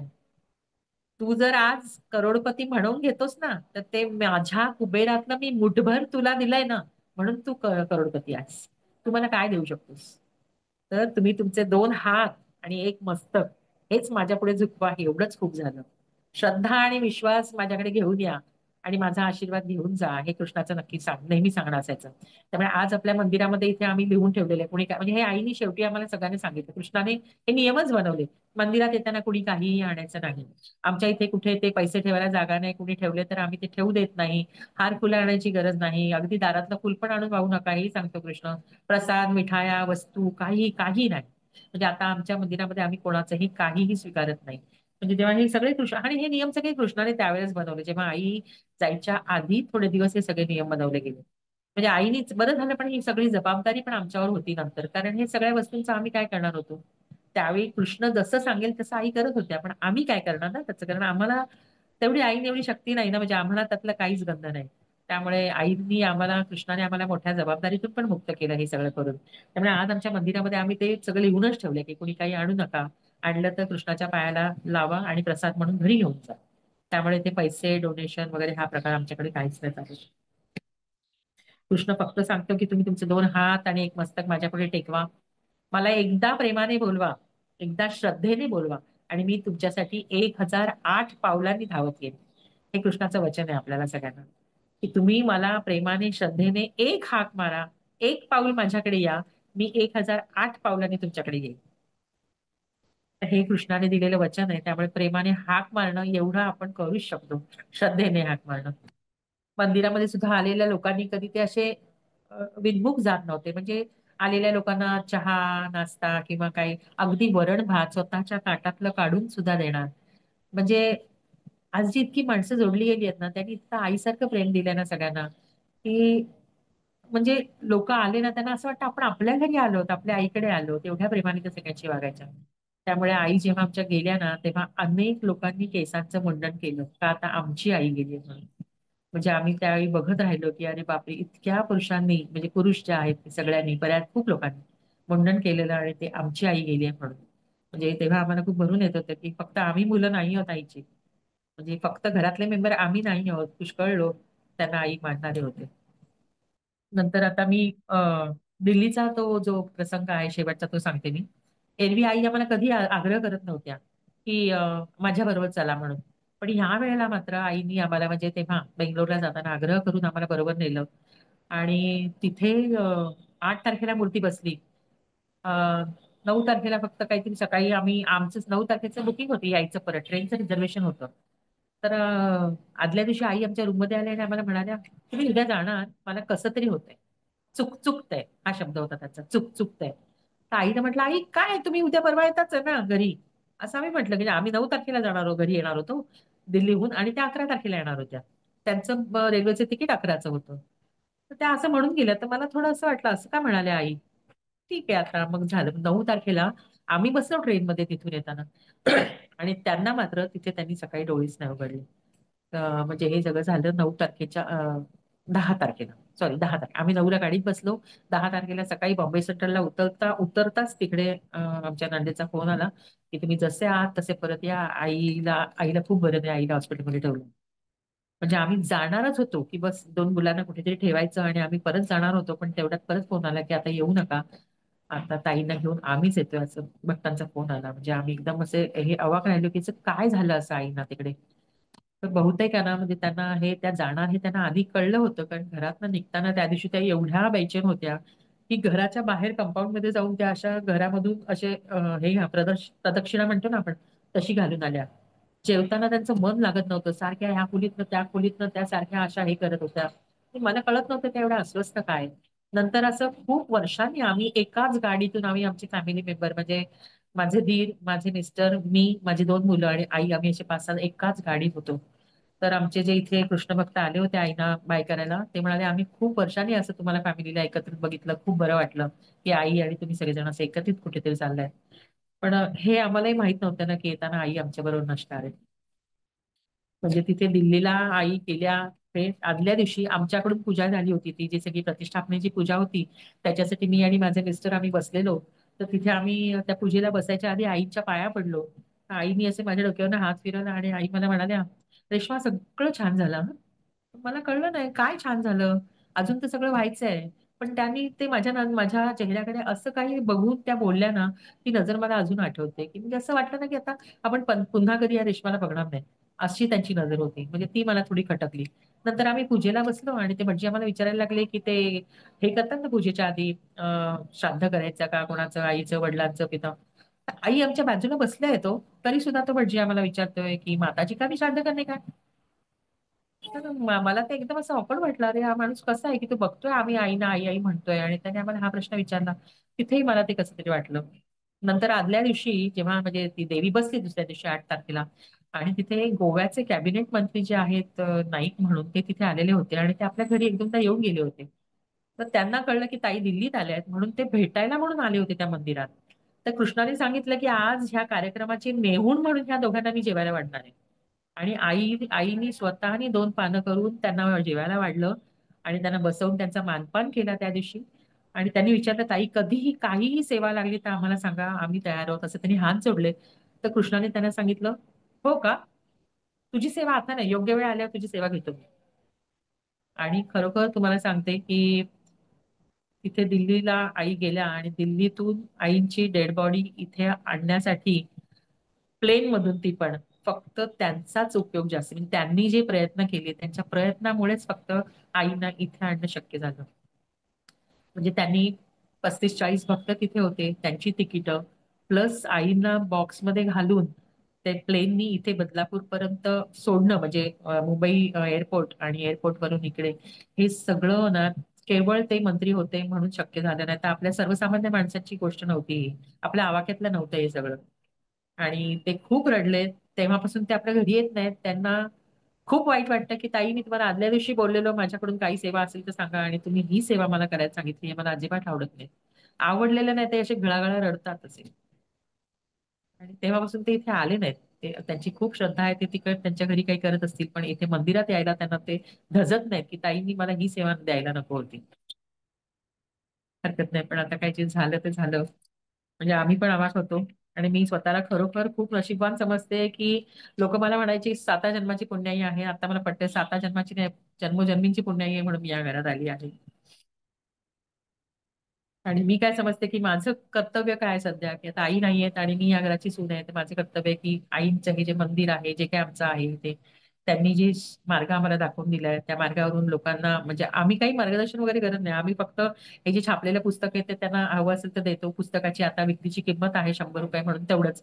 बाकी आम्ही कुठलाही पैशांचा व्यवहार इथे मंदिरात करत नाही. आईनी सांगितलंय तेवढं आम्ही केंद्र करतो. आमच्याकडे रविवारी सकाळी आता 11 ते 11:30 आणि सोमवारी सकाळी 11:30 ते 12 असं 2 दिवस केंद्र होतं. कारण एक सेंटर ते युवा सेंटर म्हणून केलंय. कृष्णाला युवा लोक म्हणजे युवकांवर खूप कृष्णाचा हे आहे. म्हणजे काय म्हणतो आपण तरुण वर्ग जो आता पुढे जाणार आहे त्यांच्याकडून खूप खूप अपेक्षा आहेत कृष्णाच्या, की त्यांनी आतापासून ह्या सगळ्या मार्गाला लागावं. बाकी काही खूप करायचं नाहीये, पण जे काही थोडी बहुत अध्यात्माची आवड सगळ्यांच्या मनात निर्माण व्हावी आणि माझा आशीर्वाद सगळ्यांना मिळावा म्हणून जे सेंटर आहेत इथे मुलांनी यावं ही प्रार्थना करावी ही कृष्णाची अपेक्षा होती. आणि म्हणून युवा सेंटर्स खूप झालेत. म्हणजे आता मंदार घोले म्हणून ठाण्यामध्ये आहे, त्यांच्याकडे आहे युवा सेंटर, पुण्यामध्ये आहे, आपल्याकडे इथे झालेलं. आणि ते फक्त ज्यांच्या घरी झालं ते इथून घर सोडून अंबरनाथला गेले म्हणून आता हे इथे आपल्याकडे बदलापूरला होतंय. मग ते युवा सेंटर असतं सकाळी रविवारी 11 ते 11:30 आणि मोठ्यांसाठीचं सेंटर असतं सोमवारी 11:30 ते 12 एवढी आम्ही प्रार्थना करतो.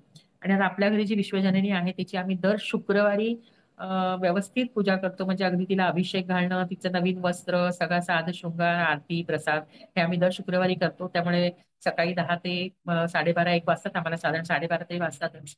आणि मंदिर सकाळी आमचं 10 ते 12च उघडं ठेवतो. आता कोरोनाच्या नंतर आम्ही संध्याकाळी मंदिर उघडणं हे नाही केलंय, म्हणजे उघडलेलं नाहीये. सकाळी 10 ते 12 मध्येच आम्ही मंदिर उघडतो. सगळे कुठून कुठून येणारे भक्त बरोबर त्या वेळेत येतात आणि जातात. आणि आम्हाला वाटतं, की आम्ही नवीन कृष्ण भक्त नाही जोडले तरी जे आहेत ते आमच्याकडनं जपले जावेत. त्यांची सेवा आमच्याकडनं नित्य व्हावी ही कृष्णाकडे मी प्रार्थना करते. हं? आणि ताई गेल्यानंतरचे मी तुम्हाला 1-2 अनुभव सांगू इच्छिते. जर वेळ असेल तर तुमची तुमची की एक बाई होत्या, त्या मांगणीहून ट्रेननी प्रवास करायच्या. गरीब म्हणजे गरीब बाई चकल्या करून उदरनिर्वाह करत होती. तर इतकी अनेक वर्ष ती चकल्या करते, पण ह्या वेळेस म्हणजे त्याच्या माहितीने चकल्या तुटत होत्या आणि दुकानदार त्याच्या चकल्या घेत नव्हत्या. त्यामुळे त्या खूप अशा अपसेट झाल्या होत्या, की आता मी काय करू? चकल्या तुटतात कशा तेही कळत नव्हतं. तर त्या मागणीहून बसल्या होत्या बदलापूरच्या त्यांच्या भावाकडे जायला. ट्रेनमध्ये बसल्या होत्या, तर समोरच्या सीटवर एक बाई होत्या. तर त्या बाईंनी त्या जरा रडत होत्या वाटतं, म्हणून त्या बाईंनी त्यांना विचारलं, काय झालं? रडताय कशाला? तर त्या म्हणाल्या, की नाही हो, ते माझ्या चकलीचा हे बिझनेस आहे, पण त्या चकल्या तुटतात म्हणून कोणी घेत नाही, भाव नाही मिळत आहे तेवढा, असं करून. तर त्या समोरच्या बाईंनी त्याला सांगितलं, हो का? मग तुम्ही असं करा ना, बदलापूरला कृष्ण कुटीर आहे ना, तिथे जा ना आणि तिथे ते देवाला सांगा. तिथे बघा, तिथे गेल्यावर सगळी कामं होतात व्यवस्थित. तर त्या बाईंनी उतरल्यावर भावाच्या घरी गेल्या. भावाला विचारलं, की अरे बाबा, इथे कुठे बदलापूरला असं मंदिर आहे? तर भाऊ म्हणाला, चल शोधूया आपण. म्हणून मग रिक्षावाल्यांना वगैरे विचारत विचारत बऱ्याचशा आमच्या साईडच्या रिक्षावाल्यांना सगळ्यांना माहिती आहे कृष्णकोटी कुठे. रिक्षामधून दोघे भाऊ आणि बहीण संध्याकाळी घरी आले लगेच. आणि त्यावेळी संध्याकाळी आम्ही मंदिर उघडे ठेवत होतो, थोडं कोरोनाच्या आधीची गोष्ट आहे ही. आणि आमचे शेजारी एक काका राहतात, ते संध्याकाळी इथे येऊन बसायचे मंदिरामध्ये. तर ते दोघे आले. तर ते असे समोर आले, तर समोर कृष्णाची मूर्ती आहे, बाजूला देवीची मूर्ती आहे. त्यांनी नमस्कार केला आणि असे वळून त्यांनी बघितलं मंदिर इथे तिथे. तर समोर जो आईंचा मोठा फोटो आहे कोपऱ्यामध्ये, त्या अशा बघत राहिल्या फोटोकडे, नमस्कार केला आणि त्या काकांना विचारलं, की ह्या कोण आहेत? तर ते काका म्हणाले, अहो ह्याच ताई आहे, हे मंदिर यांचंच आहे. अच्छा, मग त्या कुठे आहेत आता? तर ते म्हणाले, कुठे नाहीयेत, त्या गेल्या आता, त्यांना जाऊन पण खूप वर्ष झाली. तर म्हणे, काय सांगता? अहो मी आता आता ट्रेनमध्ये मला भेटलेल्या बाई ह्याच. तुम्ही काय सांगता, एवढी वर्ष झालीत? म्हणजे त्यांच्या ट्रेनमध्ये समोर बसलेल्या बाई ह्याच बाई आहेत असं त्यांनी ठामपणे सांगितलं.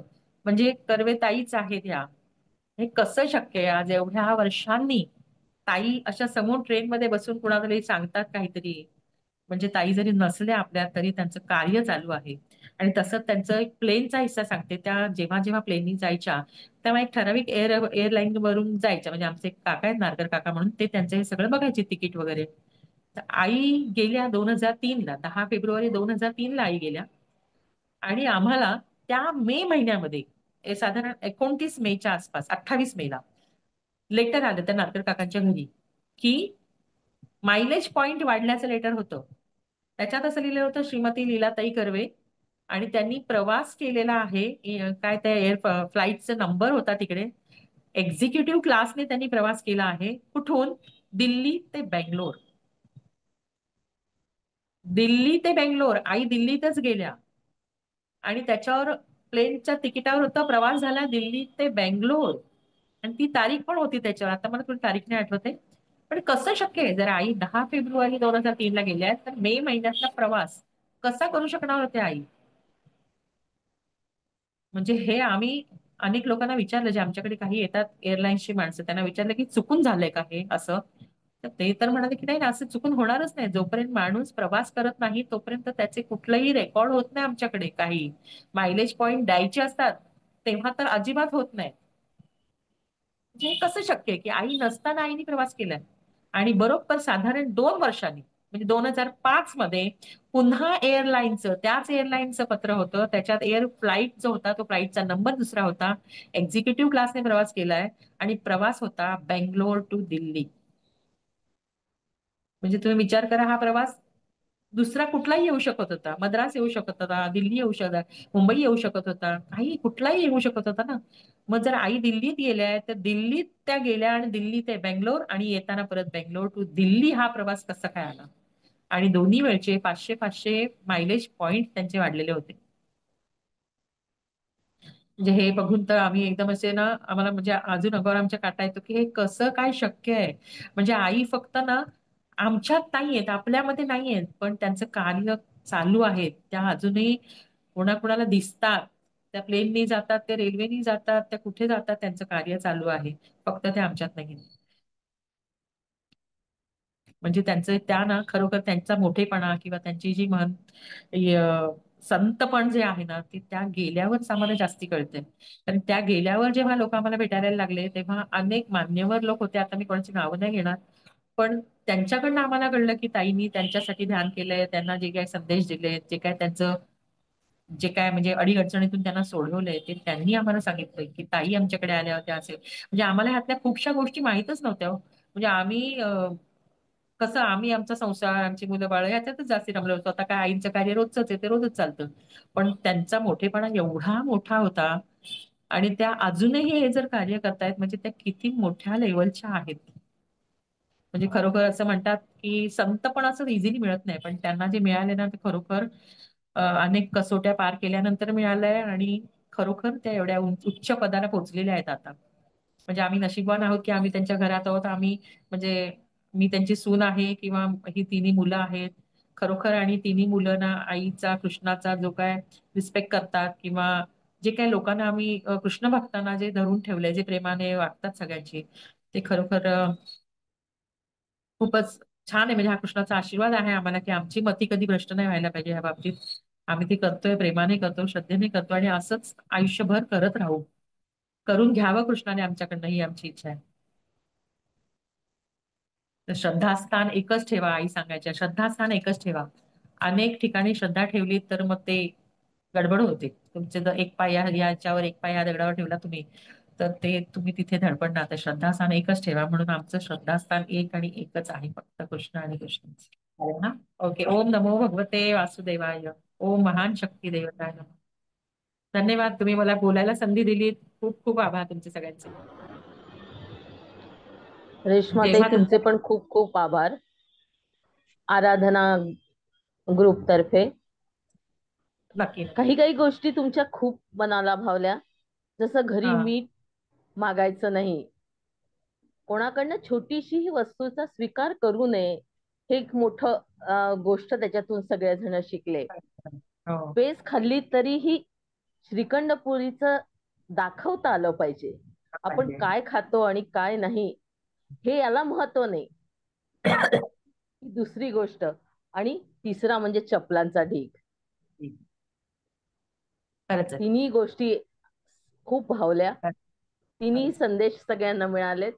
आपले खूप खूप आभार. पुन्हा धन्यवाद भेटूया. धन्यवाद. नक्की नक्की. जय धन्यवाद. श्रीराम. जय श्री जय कृष्ण.